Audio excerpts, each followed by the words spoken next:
పరీక్షలో సుమారు 25 లక్షల విద్యార్థుల భవిష్యత్తును నిర్ణయించేటువంటి గొప్ప పరీక్ష అది. ఆ పరీక్షలో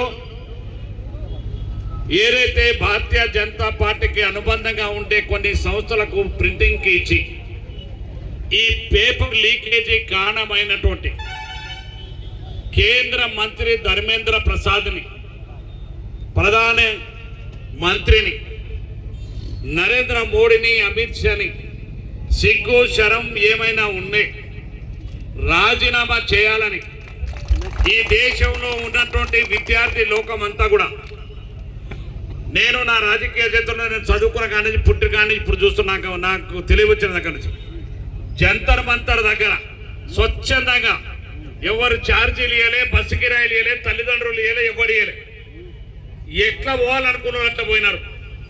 భారతదేశ చరిత్రలో జంతర్ మంతర్ ఏర్పడ్డ తర్వాత పార్లమెంట్కు వాళ్ళ బాధ చెప్పుకోవాలి. పార్లమెంట్ నడుస్తున్నటువంటి సందర్భంలో దేశ ప్రజలందరికీ వాళ్ళ కష్టాలు తెలవాలి.